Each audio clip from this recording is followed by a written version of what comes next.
This episode of the AIXR podcast is brought to you by Zapper, the folks behind Mattercraft, the leading visual development environment for building immersive 3D web experiences for mobile, headsets, and desktop.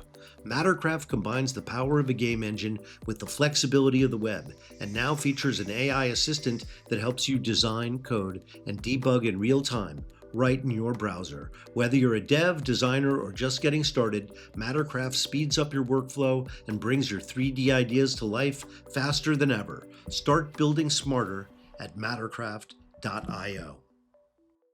Good morning, everybody. I'm Charlie Fink with Ted Schilowitz and Rony Abovitz for the AIXR podcast. It's Friday, October 24th, 2025. Good morning, guys. Good morning. I'm on the road this week. You were on the road last week, and now I'm on the road this week. So yes, you're on the road this week in a very echoey place that probably does not have a carpet. I'm guessing your mother's apartment. It is. I do have my lavalier mic on and my headphones. So great guest today, Paul Raphaël of Felix and Paul. They're opening a location-based attraction at AREA15 in Las Vegas. So we'll learn a little bit more about that and, of course, talk about his illustrious career as one of the leading content creators in the world of immersive media. But first, let's get to the news. There's a lot of it this morning, a lot of great stuff to talk about today. That's my biggest problem sometimes with the show is, you got to take what the news week gives you. And this week, there's quite a bit to talk about. Comes in waves. I was asked by NPR and CBS recently, what happens, right? You get on one show and then the bookers find you because you say provocative things. And one of the provocative things I've been saying when they ask, why are people so afraid of AI? It's because people are afraid of losing their jobs. And they have good reasons to be. Do you think people are more afraid of robotics or AI right now, Charlie? I think right now they're the same thing to people. We haven't gotten to the stage where we're going to differentiate robots and the bots that are going to occupy our lives in other ways. But Amazon's report was just leaked. An internal report was leaked by the New York Times, which says they're going to not hire 160,000 people because they'll have robots working in their facilities by 2027. And over the course of 10 years, they will have 500,000 less employees. I mean, that's just shocking and terrifying. And if you think about what Amazon does and how they might have to compete, or compete with China in like sort of all sorts of labor issues, this may be the way any Western American company has a shot at being globally competitive. Because we just work at, there's people that work 4 days a week, 6 hours a day, against folks who are working $1 a day, 6 days a week, 9 a.m. to 9 p.m. So the U.S. is insanely non-competitive in any kind of manufacturing and all sorts of things right now. So those companies are going to go automated, robotic, and they're going to use tons of AI, and then they'll have an edge. Or the United States may be a bankrupt country if it doesn't do that. So I think the economy is also forcing some of this, and that means it forces people up. You either have to up your game and become a leader and a manager and learn more. I think that's the mistake on AI. If you learn more, you'll oversee it. If you learn less, you'll be on universal basic income. I think the squishy middle of just the average, and I don't really work that much, this like the slacker generation, like my generation, Gen X, that's not going to cut it. You're going to be UBI playing, your Xbox in a trailer like Ready Player One with a VR headset. That's what's going to happen. That's what Philip Rosedale, the founder of Linden Lab and Second Life, said, that eventually we'll all just be in VR entertaining each other. Potentially. There's a dissonant companion article. I don't know what's going on with the New York Times recently. A dissonant companion article introduces Sparrow, Cardinal, and Proteus, the chipper robots that will replace human workers in the company's warehouse. They gave them names like Huey, Dewey, and Louie, and the article is like, we're supposed to think they're cute. Big layoffs at Meta in their AI division. It's a reorg, which happens at big companies. But like a lot Meta. of people, right? Well, they say they're going to cut 600 positions, but they're mostly engineers who will find roles elsewhere in the company. Of course, in the game of corporate musical chairs, even the disruptors' jobs are not safe. I mean, think about this. They were offering $100 million for the top AI players, and then are shedding hundreds others. So what does that mean about these folks, and what does it mean about what's going on and what they're building, and is it working? That is the thing it suggests to me, right? That they're AI plans are still plans, and it's a bit of a mess over there. So, next piece of news, you and I were batting this around in the green room, Rony. Samsung's new Galaxy XR headset is out there. It's stuffed with great specs, fantastic OLED displays using the latest Samsung chip, and of course, the Android XR operating system, this is the first device that has it. Like other AR video smart glasses like the Vitcher, it allows 3D browsing of your 2D photo library, something that will make you go, wow, the first time you see it. But it is getting mixed reviews. Sort of lukewarm reviews, yeah. Yeah, partly because, Scott Stein, who is my man over at CNET, said, it's good but not great, but it's sort of a necessary step. So there is criticism. It's been a bit muted. The price is ridiculous. And as I've said before, I think these occluded headsets are fighting the last war at this point. Well, they fit into an exotic zone, as we often talk about. The form factor of the visor-based wrap around your head headset has certain functionality, certain benefits, for sure, right? But at the end of the day, the form factor will be its limiting factor. It will fit into, we're going to have our friend Paul from Felix and Paul, who I have a long working history with. He can talk a lot about that. There's very much use cases for this within location-based entertainment, industrial use case, value use case for engineers and workers and so forth and so on. But as an everyday device, has been proven by every other everyday device that is in that form factor, doesn't hold water for long, right? So people are betting on the glasses form factor, and maybe even that won't be the everyday device form factor. But you know what this tells you? Think about when Vision Pro was coming out. There was like a few months of hype. Someone activated this program, and then it got so far down the pipe that the actual market adoption of Vision Pro, by the time that signal got there, someone had already spent like billions of dollars on this thing, and they can't back out anymore. Yeah. And the uptake is still extraordinarily small compared to their other product lines. I thought that was mismarketed. I think Samsung is being a lot smarter about their $1,800 headset and really strongly positioning it for developers, first adopters, and enterprise users. OpenAI launches a browser. Microsoft also launches a browser, and it has AI integrated into it, or simultaneously they're using a regular browser with AI there to also answer queries and questions. I've been using it. I have to say it takes a little getting used to. Have you guys tried it? I won't put any of that stuff on my computers. I have to buy a burner computer because as soon as you turn it on, it's like, don't let the vampire through your door. It's never leaving. So I just need a burner computer, and probably on someone else's internet. Like, I don't even want it in my house internet or on the routers. I just want to go like a contamination area, and like you catch an alien and you don't want it to leave the contaminated zone, because you don't want to have it milking your house for data. Their business model is it must crawl around like one of those alien things, and it's just good as soon as you let it out. It's like crawled up your nose and in your brain.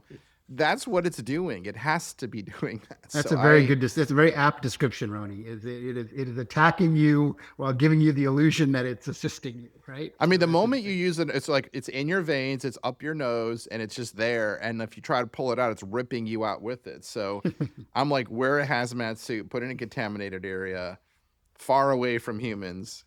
Okay, last couple stories before we get to our guest. California becomes the first U.S. state to pass a law requiring chatbots that simulate a human conversation, which I guess is every conversation with a chatbot, to clearly disclose that they are artificial.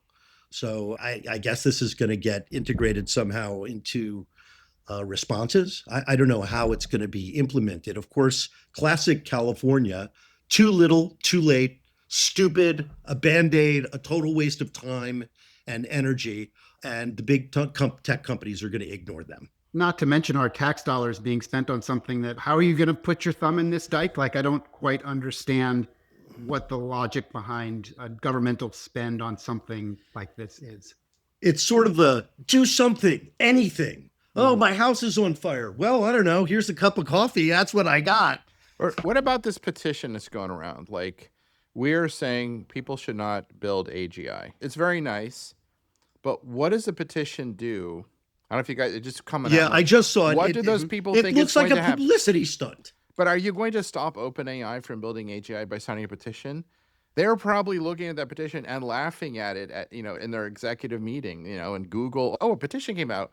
We better burn all the money we just spent. Sorry, guys. Like, they need to do something else, but it's not a petition is only going to have impact if it's signed by their biggest shareholders. It would be like the stable owners 120 years ago signing the petition against automotive. That's right, or electricity. Let us stop the future. Exactly. Okay, so here's one that kind of is close to my heart. I love Wikipedia. And in many ways, it's a bellwether, right? It's getting attacked by the Trump administration because they don't like other sources of information being regarded as factual. And not that everything on Wikipedia is hardly factual. But AI is putting a squeeze on their traffic. And this is one of the most trafficked sites on the internet. So you can see how Wikipedia in particular is vulnerable to AI and to AI taking its answers as its own. They have an 8% drop in human page views. That is really significant. I really wonder, among other things, Google has done a good job of disrupting itself, but its search advertising business is still most of the revenue that company makes. The guest segment of the AI XR podcast is sponsored by the new Luma series of Viture XR glasses. Viture is the quiet giant of video smart glasses, preferred by gamers and #1 in US sales. The expanded 52-degree field of view shows me a virtual 152-inch screen. For the best in mobile gaming and entertainment, go to luma.viture.com or Amazon and get yourself a pair. Paul Raphaël, good to see you. Welcome to the show. Great to see you too. It's amazing. You're a guest who knows everybody here. But it is. That does not happen to us very often. But welcome to the show. We're all really excited to hear about Interstellar Arc, which you are launching this week at AREA15. So I guess let's start there. But first of all, how are you and where are you? So I am actually in Las Vegas. We just soft opened 2 days ago. So there's still some missing screens and, we're working out the kinks, but we've had a few hundred visitors already and the reactions have been incredible. So we're super happy. It's been 3 years in the making. And it's kind of surreal, honestly. This is by far the most ambitious thing we've ever attempted. Kind of crazy, but I think it's looking good. You're in a great location. AREA15, of course, is growing, not only with Interstellar Arc, but they've got a horror thing going in with Universal, and I think a couple of other attractions. We've had Michael Benefill, the creative head of AREA15, on the show before. AREA15, of course, is an entertainment mall with a number of attractions surrounding its large footprint warehouse. They have a lot of live events there and concerts. So, and a really, really good food truck thing going on. So it's a lot of fun and it's a big attraction, and it's becoming a really big attraction now that these other destinations are opening adjacent to it, all developed by Michael's real estate partner, he and his real estate partner. So anyway, just sort of giving some background to our listeners about where you are in context. Well, and Charlie, the thing that a lot would know is their anchor tenant is Meow Wolf, right? And Meow Wolf is the right. That's right. It's Megamart or Metamart. Omega Mart. Omega Mart. It's a really fun experience. You may be becoming the new anchor tenant. So close to both Felix and Paul. And Paul and I have known each other for decades now. They did a really early stage virtual reality project with us at 20th Century Fox when we were testing the waters on that. And it's quite amazing to see, number one, your staying power and how your version of location-based entertainment at a very refined and very push the envelope scale has really gone after like high-level themed entertainment, right? So my initial question is, the funding for your latest project must have been significant, right? So can you share where it comes from, the sort of risk-reward dynamics of that? I think a lot of our listeners that are into virtual reality would be interested in your path for this level of success. Yeah, so our first location-based VR experience, The Infinite, which was launched in 2021, I believe. So that was actually kind of an afterthought. I hate to say it, but it was an afterthought from shooting our VR documentary. You took your cameras Space up to the Explorers. ISS and you actually shot some of the most realistic, immersive cinematography in space, which had become, people in the know were like, you have to see this stuff. Like you are literally there on the International Space Station. And then you took that and said, maybe there are more people out there that want to see this than have a headset at home or have a headset in their company or something, right? Exactly. And this was around the time the original Quest came out. And we're like, you know what? This opens the door to, having a high throughput, large scale location based VR experience. And we partnered up with our friends at Phi Studio and we created the Infinite, launched it in Montreal. We thought it was going to be a one off and it was so successful that we decided to take it on tour. Went to Houston, also a huge success there. Obviously, all our partners, all our friends who worked on the project at NASA, they all came with their friends and family. And eventually, it's been touring now ever since. And, we, after about a year of touring the show, we're like, okay, what's next? And we're like, well, we actually love this format. It's incredible. It's the ultimate version of VR for us at this point, because, Right. We came up creating cinematic virtual reality. So content that was filmed and not really interactive or minimally interactive. And all of a sudden we had this, 10, 15, 20,000 square foot space, a literal holodeck that you could walk in and with just a bit of trickery make it seem like an infinite space, which is part of what gave the name to the Infinite. And we always do this Yeah. on the show, right? We jump to the middle because we all know each other. But can you just give me, guide us through what the guest experience is so that we have some context, right? Start with the pre show and take us all the way through the post show. All right. So basically, Interstellar Arc is set a couple hundred years in the future. When you arrive at Area 15, which it's the new district of Area 15. So this area is called the Terminals, which is perfect because our experience is set in a spaceport. So the building is decked out as a futuristic spaceport. We've got this beautiful, well, it will be, it's still under construction, but we have this beautiful, spaceport facade outside. And once you walk in, it's basically like you're checking in for your flight. You're going to prepare, there's a holographic installation of the head of Hexa, which is kind of the NASA of the future, who's giving you this inspirational speech and giving you some context as to what's going on, where you're going. And then eventually, after signing in, you take a photo yourself, you line up, and you eventually sit down on these chairs and you put on the headset and you realize that you are now in a shuttle departing towards a large interstellar spacecraft. And within a few minutes, you're put into cryogenic sleep and you wake up in a blink of an eye 260 years later on the final approach, the final hour of arrival to an exoplanetary solar system. It's amazing. Let's go back a number of generations to the world of Walt Disney and how he would create the themed attraction in his theme park with sort of the pre-show and using more traditional screens and then bringing people into a more advanced experience for the main show. A lot of these things have a deep history, right? So do you take some inspiration from these kind of themed attractions that have been successful for so many years and driven such large audiences continually? Like I remember as a kid, there was an attraction in Orlando called Mission to Mars, right? And certainly we didn't have virtual reality at that time, but we had simulated reality. And they put you in a spaceship and with haptics and moving around, you were in a space experience and you launched out up to Mars. That was, 30 plus years ago, right? Absolutely. That's exactly it. For us, there's, controlling the venue really was like the missing element for us, right? We're all about creating a sense of presence and immersion and sustaining it, right? Because you can put on a headset and you're visually immersed, but to create that actual sense of presence from beginning to end, to be able to control that from the moment you're actually even before you even come to the venue. All our advertising is in world, right? We're not selling you a ticket to a show, we're selling you a ticket to a voyage. And the pre-show, the post-show is all in world. Even the gift shop is set in the world of where you arrive at the end.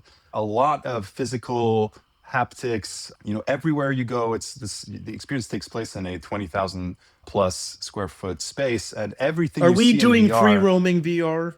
Is that what this is? it's free roaming, exactly. So it's up to 170 people simultaneously Whoa. exploring the spacecraft, and anything you see that is physical you can touch, right? So there's the whole time that you're in this experience, anything that is a physical thing, because there's holograms and there's physical things in this world, and anything physical you can touch, which is great because you spend a lot of your time in a giant centrifuge, right? This is where the bulk of the experience takes place, and we've taken the physical space and we've kind of bent it into this centrifuge. And we spent about a year and a half developing this, but we wanted to make it as comfortable as possible. So there's not just the algorithmic side of things, but also we want people at any point to be able to hold on to something, right? So that they're comfortable doing the experience. So you give them some sort of gripping point, something that you give them something to anchor themselves so they don't get nauseous and they don't at feel all like they're points. Yeah.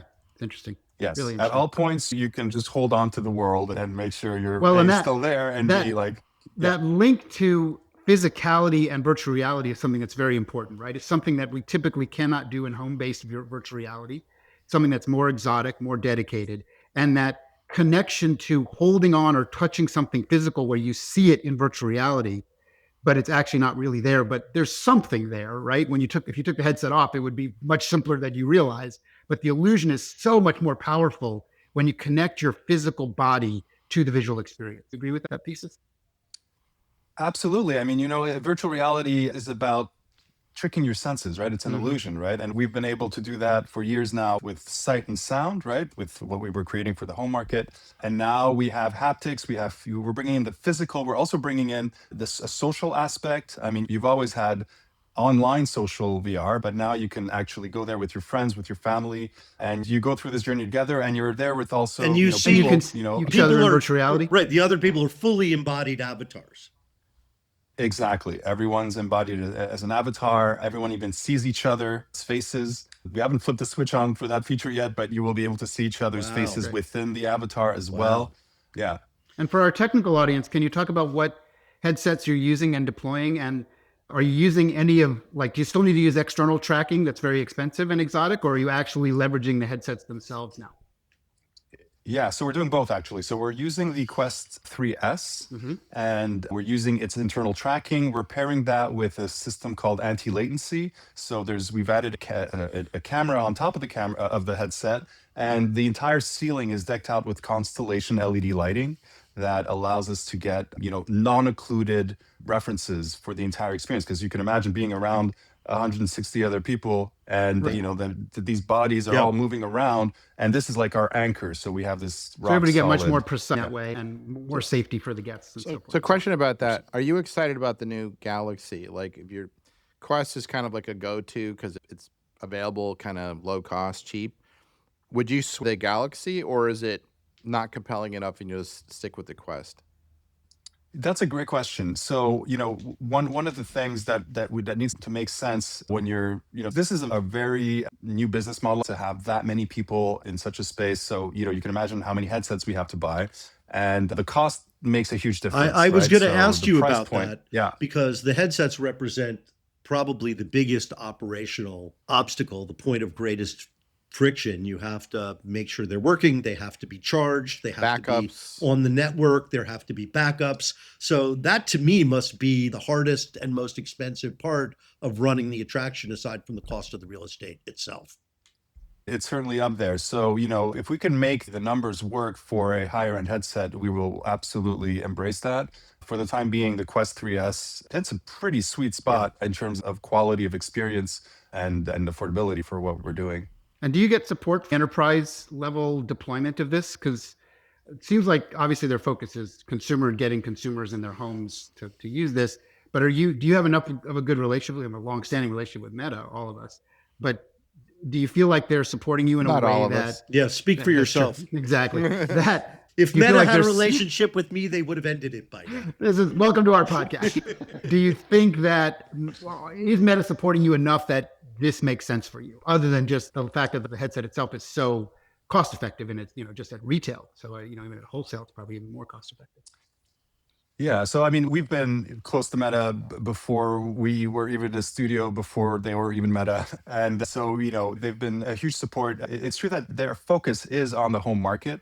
And we have seen more and more desire to embrace the enterprise side of things, this emerging location-based VR market. So after the Infinite, our first location-based project that came out a few years ago, a bunch of other companies have embraced this model, and there's like hundreds of such experiences now around the world. So I think they're realizing, okay, this is not just about selling headsets, it's about introducing virtual reality in a very curated, careful way, which is very important. If someone's going to try VR for the first time, even if it's, if you don't do that in a Best Buy with, you don't even know if the lenses are wiped, you don't know what contents, you don't know how to use it.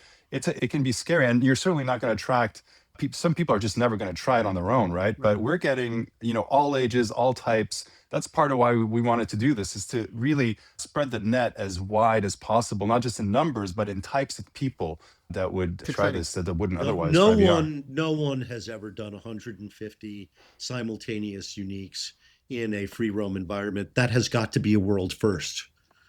Guys, I'm gonna stop for a second because I'm gonna actually say goodbye today because I'm actually in the land of space in Florida and I have to head off to an appointment. So you guys keep going. Wonderful to see you. Nice. And Great to see you, Ted. Thank you. Bye, guys. Ted is doing something that is inevitable in all our lives. When you're done taking care of your kids, you have to take care of your parents. Real life, So yes. Ted So is I am setting a off. good example for his own kids. Being a good son. Bye, guys. What goes around comes around. So Ted's doing a great job taking care of his mom. Say hi to your mom, Ted. Charlie, this is Mom Day because I had to pick up my mom from the airport early in the morning. Ted's going to take his mom somewhere. So but I had a question for you, Paul. It has a lot to do with like, how have you guys survived? Because I've known many folks who are in love with like, location-based or film or video games and VR and AR and all the, things in between. But you guys have found a way not only to survive, but to work with the best and to stay at a very high level. And there's kind of a law, like the more you endure, the more likely you are to keep going.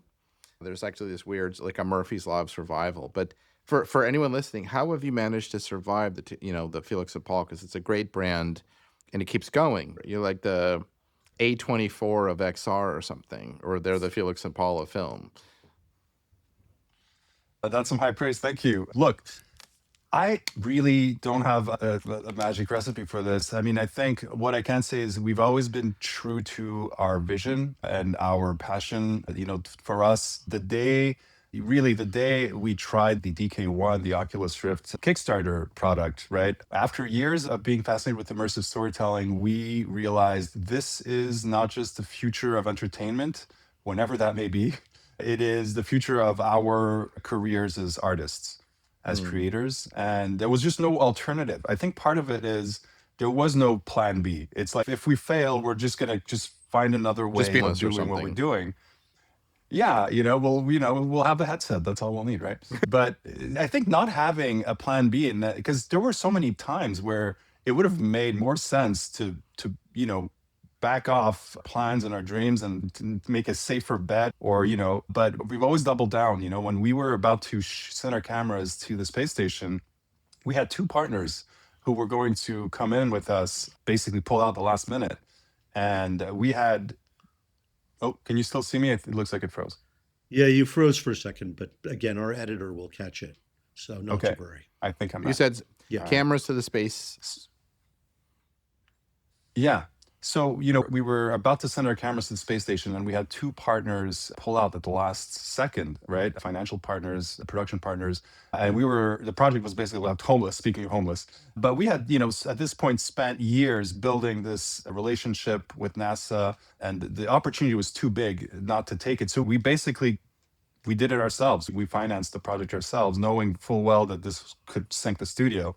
And then sure enough, the content was so unique that we then found partners on the back end of that and then created the Infinite, and the rest is history. But yeah, I mean, really just being true to ourselves and not having a backup plan, I think, is what gave us no choice, and if we do end up failing at some point, I don't think that'll stop us even.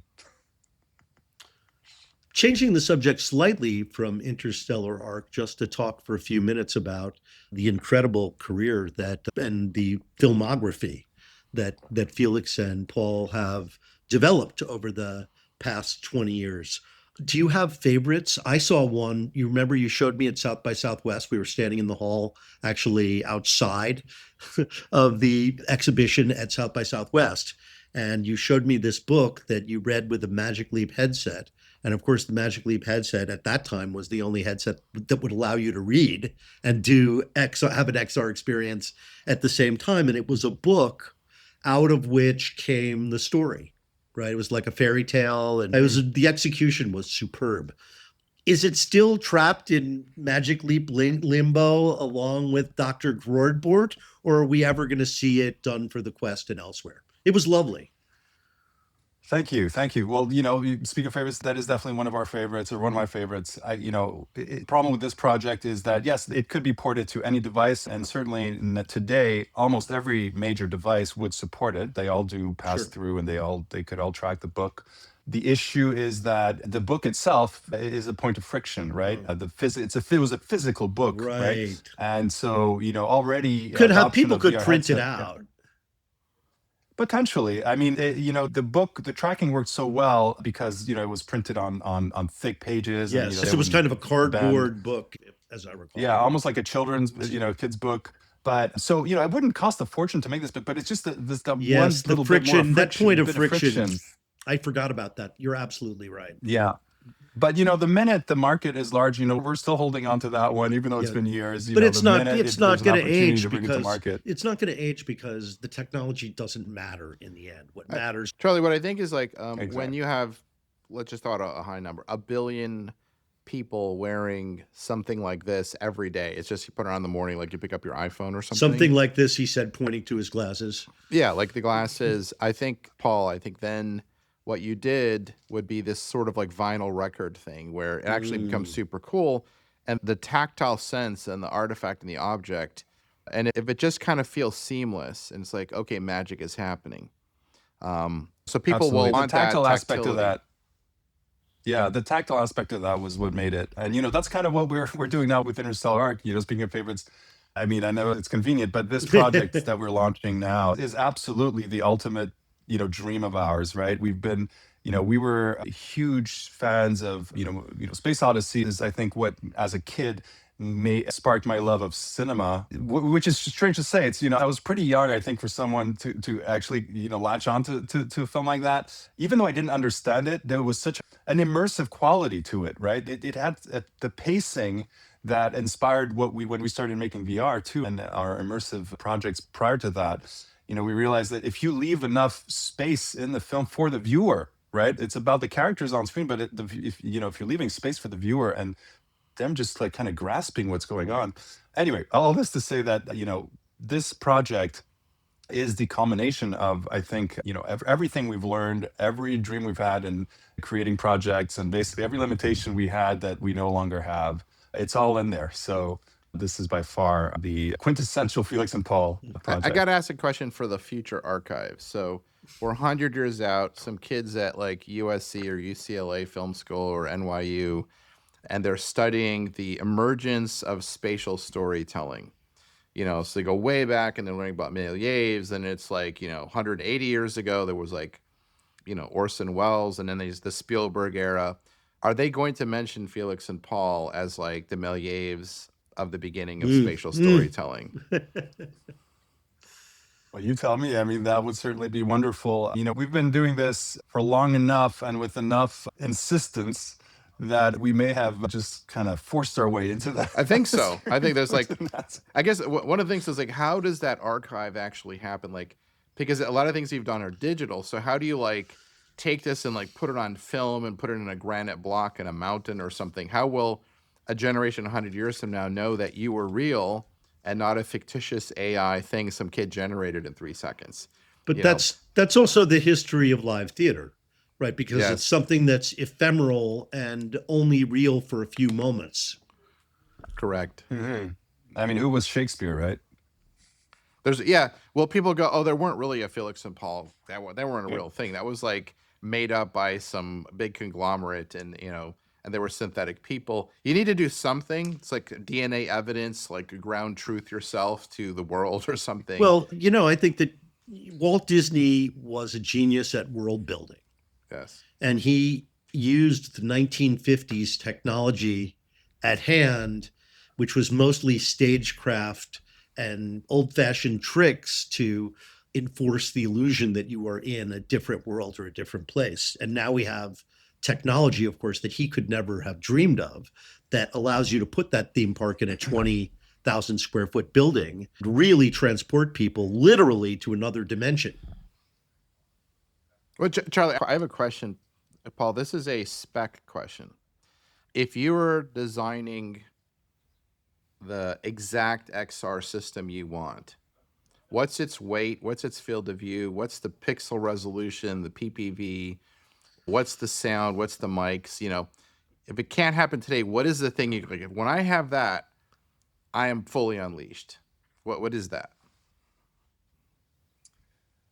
I mean, you just push all the specs to the max and the weight to the bottom. I think comfort is a huge. I mean, look, it depends. What I want is ultimately for as many people to have a headset as possible, right? I mean, this location-based era. I mean, I don't know if this is gonna last beyond the time where headsets or glasses become more common. I think it probably will, in the sense that, again, you have access to so much more that you will never have access to at home until we're literally putting chips in our brains and we can fake even other senses. But ultimately, I think weight is a huge one. I think weight is really undervalued by a lot of manufacturers. It is the thing that the headset could be incredible, but if it's uncomfortable after 10 minutes, you're not going to put yourself through that. There's an issue with the Quest 3 there, because it does get hot and you're using it in a location-based situation, so you can't really just hand it to the next person. That's happened to me at festivals. Somebody hands me a headset. It's 110 degrees inside the headset. I'm good for like 5 or 10 minutes. So, that's a challenge in a location-based environment where you're trying to get as much throughput and as turnaround to be as fast as possible. You almost need 2 sets of headsets. Absolutely, which is exactly what we do. When one person does a run through, the headset goes on the rack, it gets cleaned up, it gets charged up. The Quest doesn't have a swappable battery, so you can't just do that. That would be great eventually. Some headsets do, but they're not, the highest end headsets right now. So I think the Quest was the best kind of balance. Well, the Quest 3S, we went with again. I love my Quest. I love my Quest headset. Yeah. My big complaint about it is heat management. Since I use the old Pro headset more often, just because I need to get the heat dissipated, it does that the best of all their products. Absolutely. Yeah. So hopefully they update that one. So you guys are still relatively young guys, at least from my point of view. I'm sure you don't feel that way at this point. You guys have been doing this for 20 years already, but it seems to me your best work is still ahead of you. I certainly hope so. I mean, I really hope that Interstellar Arc makes the industry realize the potential of this format. If Interstellar Arc can lead to other projects like it, that I think. I mean, look, people today, I think they want to get out of the house. They want to see experiences. We have obviously, I'm in Vegas. You've got the Sphere here. I think immersive entertainment is huge.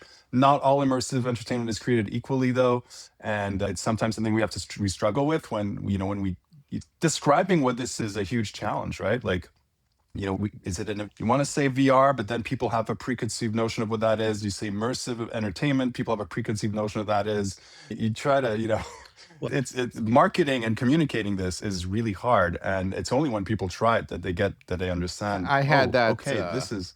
No, I had that extreme frustration, especially at the beginning of Magic Leap. I was like, no one had any idea what we were talking about.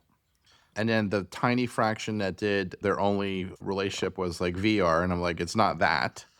And it was just maddening. And it was like, there was no good way to describe it. And the tricky thing is you had to have the physical experience yourself.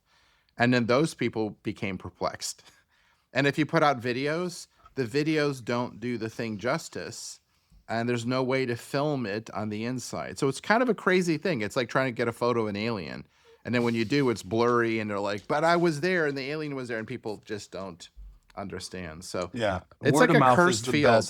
I don't know why, but it's like slightly cursed field. In our case, word of mouth has been the main driver. Every city, with the Infinite that's been touring, every city we go to, there's this curve, and it's almost always driven by word of mouth. Like people are like, oh, I tried this, on a whim, and oh my God, you've got to go see it, right? It's I can't describe it, but go, and then they trust the person who's telling them to go because they're not going to trust an advertisement, and that's how we get our customers. Free roaming is the ultimate expression of VR, right? You have no boundaries. Everything you see has been texture mapped so that the door is a door inside your simulation. Both Dreamscape and The Void, of course, did this, and neither was successful because of the throughput issue. right? They were limited in the number of people they could put through in an hour. During the day, of course, they had plenty of capacity. But on Saturday night, where typically you make most of your money, they didn't have enough seats to satisfy demand. And of course, during the day, people are busy doing other things, right? They're simply not available to buy your product, no matter how much they want it, because real life.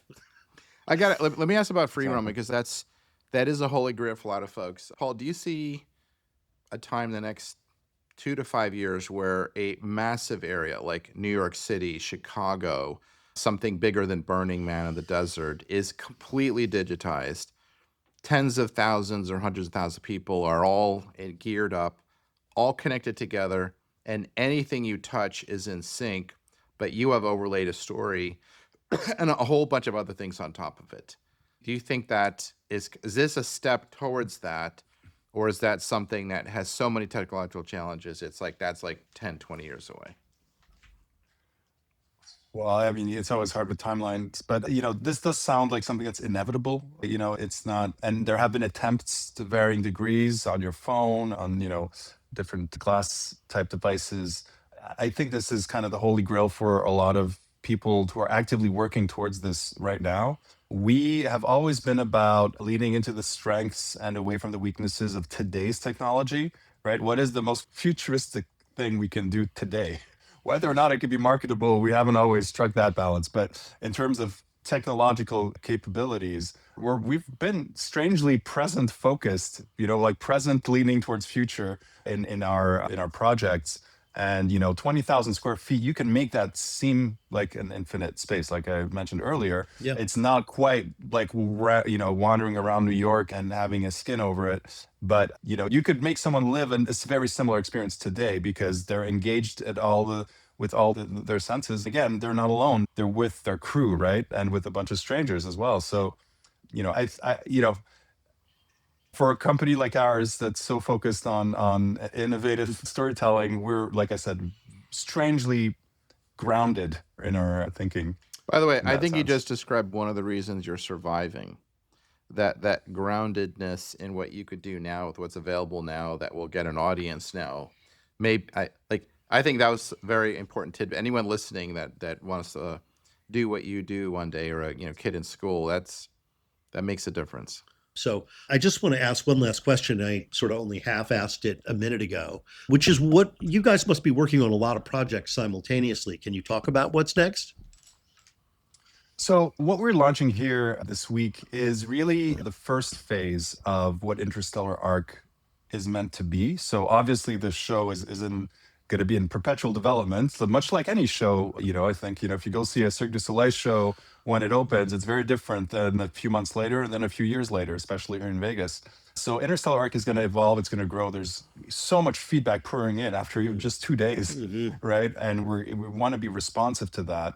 And so we also see it, I sometimes describe Interstellar Arc as the first 10 minutes of an epic sci-fi trilogy stretched out to an hour because it's told in real time, right? There are no cuts, right? And this stretching of time, I think, just happens naturally in VR, and you want to respect that, because if you don't, then again you eject the viewer from the experience. So we want to keep telling that story. And then we have other such projects in development. We're having discussions with various Hollywood IPs to create similar experiences as well.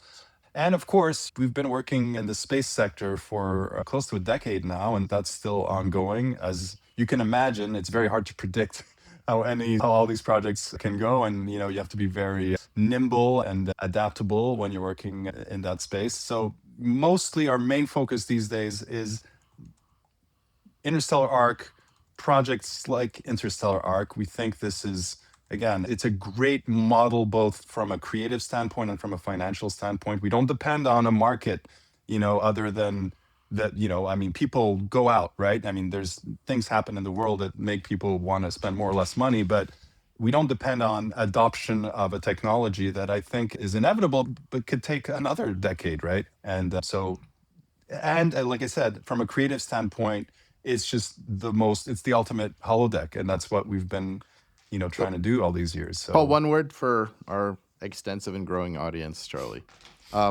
If you have not ever experienced the Felix and Paul thing, I would go see this.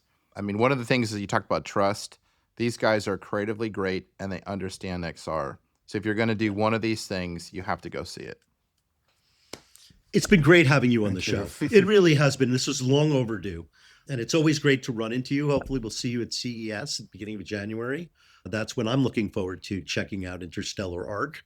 We have an annual party at AREA15 that hopefully we will repeat this year for the AI XR podcast. So hopefully we will see our listeners there in the real and you too. So have a great weekend, everybody. We'll see you back here next week. Cheers. Bye, guys. Thank you.